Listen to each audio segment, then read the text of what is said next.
Вы ловите рыбу в 7 милях от берега. Все спокойно, отлично, и вдруг лодка теряет часть оборудования. Через несколько часов эта мелочь превратится в историю, которую будет разбирать управление шерифа. Привет! Сегодня я расскажу вам, что произошло у Форт Пирс Инлет 26 июня этого года и почему эта рыбалка обернулась поисковой операцией с 4 катерами и авиацией, и какой на самом деле урок нужно вынести каждому, кто хоть раз в своей жизни держал в руках акваланг. Итак, 63-летний Грир Бойд из Форт Пирса вышел в море с друзьями на рыбалку. И все шло штатно до того момента, пока с лодки в воду не улетел троллинговый двигатель. Это такой вспомогательный электромотор, который рыбаки используют для бесшумного маневрирования среди косяков рыбы. Серьезные носовые модели с наличием GPS стоят от 2 до 6 тысяч долларов. И хотя в данном конкретном эпизоде точную марку никто не называл, речь явно идет о недешевом варианте за каких-то там пару сотен баксов, а о серьезной вещи, поскольку мужики все-таки ловили рыбу в открытом океане. И такая типичная морская модель с достаточной тягой весит, ну так, килограмм 20, что, конечно же, весьма ощутимо. И неизвестно, на ходу ли сорвало этот мотор, или лодка уже стояла на месте, но так или иначе, под собственным тяжелым весом эта штука взяла и съехала с лодки и упала, и утонула. Компания не растерялась, отметила на навигаторе точку, где это произошло, и пошла на берег, чтобы взять снаряжение для дайвинга. План был категорически простым: нырнуть, поднять технику и прекрасно продолжить этот замечательный день. Форт Пирс Инлет находится на Treasury Coast Флориды и считается одним из самых посещаемых и при этом одним из самых опасных проходов на восточном побережье штата. Он соединяет лагуну Индиан Ривер с открытым океаном, смотрите на видео, и через эту узкую горловину постоянно идет мощный поток воды. Местные шкиперы называют его одним из самых опасных мест для маломерных судов при встречном ветре и при отливном течении. Но сам инцидент произошел в 6-7 милях к северо-востоку от прохода, восточнее Авалон Стейт Парк, фактически уже в самом океане. Это открытая вода, без защиты от волны и без ориентиров на дне. По данным метеослужбы, западная стенка течения Гольфстрим в этом районе обычно проходит на расстоянии около 16 морских миль от Форт Пирс-Инлет.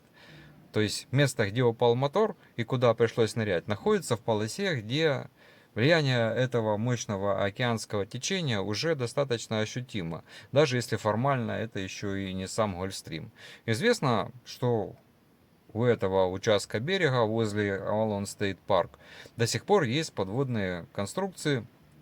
Они из бетона и из металла, и они остались после военных учений военно-морского флота Соединенных Штатов Америки времен Второй мировой войны. И это даже подтверждает сама парковая служба, которая предупреждает посетителей пляжа о риске зацепиться или пораниться о них. Официального подтверждения связи этих обломков с гибелью Бойда у нас нет. Их нет вообще. Но картина развития событий складывается, на мой взгляд, достаточно мрачная. Открытая вода, переменчивое течение, металлическое наследие времен Второй мировой войны, которое находится прямо под поверхностью. Итак, взяв оборудование, группа возвращается к отмеченной точке. И Бойд решает погружаться один. У него самый обычный стандартный комплект. Это компенсатор плавучести и один баллон. Для глубины 17 метров этого оборудования, как мы знаем, вполне достаточно, но одиночное погружение в таких условиях все равно требует достаточной подготовки. И пока что мы не знаем, был ли Бойд сертифицированным дайвером и сколько у него реальных было погружений, но нам известно, что он ушел под воду и через какое-то время появился на поверхности примерно в 40 метрах от лодки. Друзья подошли к месту и нашли вместо своего друга только компенсатор плавучести с баллоном. Вот так. В 11:30 утра Станция береговой охраны Соединенных Штатов в Форт Пирсе получает сигнал бедствия. Пропал ныряльщик. Сигнал Mayday. Они подключают комиссию по охране рыболовства и дикой природы Флориды, которая отправляет к месту происшествия сразу 4 катера плюс вертолет. Морское подразделение управления шерифа округа Сент-Люси перехватывает тот же сигнал бедствия и самостоятельно тоже выдвигается к месту поиска. К поискам также присоединяются гражданские лодки, друзья Бойда. И даже в этих поисках участвует лейтенант пожарно-спасательной службы округа Мартин Дэниел Деграция, который в этот день был выходной и тоже услышал сигнал бедствия и тоже решил помочь. Много людей, одним словом, пытаются решить эту ситуацию. Около 4 часов дня добровольцы, подключившиеся к поискам, спускаются под воду и обнаруживают Бойда на глубине 17 метров. Видимость в тот день была просто отвратительная, и она не превышала больше 1,5 метра из-за мутной взвеси. Его подняли на поверхность, но, как вы понимаете, для этого парня все было, к сожалению, закончено. Тело передали на базу береговой охраны, и дальше этим всем занимается следственный отдел. Но у нас есть в этой истории важный вопрос. Как человек с подходящим снаряжением мог не справиться с погружением чуть больше каких-то 17 метров? Эта глубина абсолютно не считается какой-то там рекордной, запредельной. Но тут, с другой стороны, если посмотреть на то, какая была видимость всего в 1,5 метра, то, конечно, все меняется. В мутной воде человек ориентируется очень плохо, и любая ошибка в направлении, например, может превратиться в серьезную проблему. Погружение, как мы знаем, проходило в открытом океане, без защищенной бухты, и течение в этом месте, конечно же, почти всегда присутствует, и тоже немаловажно, не всегда бывает предсказуемым. И еще третий пункт, который мы знаем, что Бойд нырял в одиночку, без напарника, хотя базовое правило звучит предельно конкретно: под водой вы никогда не должны оставаться одни. Цель погружения состояла в том, чтобы поднять конкретный тяжелый предмет со дна, и это заставляло, конечно, Бойда концентрироваться именно на этом, а не на том, сколько у него осталось запасов воздуха. Психологи, кстати, которые изучают несчастные случаи, называют это туннельным мышлением. То есть, когда человек настолько сосредоточен на цели, что он забывает все вокруг и перестает замечать даже сигналы тела. Организация Divers Alert Network, крупнейшая в мире структура, которая занимается сбором статистики о несчастных случаях при погружениях, годами фиксирует одни и те же закономерности.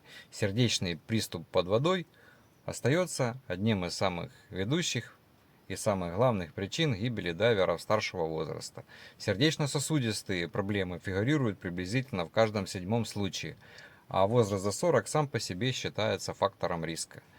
Паника и неконтролируемое всплытие из-за нехватки воздуха встречаются с пугающей регулярностью. Нехватка воздуха становится спусковым крючком более чем в 10-й части всех случаев. Сложные условия воды, включая сильное течение, плохую видимость, упоминаются приблизительно в трети случаев гибели дайверов. Почти половина всех несчастных случаев приходится на заранее спланированное погружение в одиночку или на момент разделения с напарником. Но ни одна из этих причин официально, конечно, сейчас не названа, поэтому больше всего вопросов вызывает всплывшее оборудование. В условиях отвратительной видимости мы знаем, что Бойд искал мотор, и делал это он, можно сказать, практически на ощупь, а в этом районе, как мы уже говорили выше, полно подводного металлического мусора и остатков военных конструкций.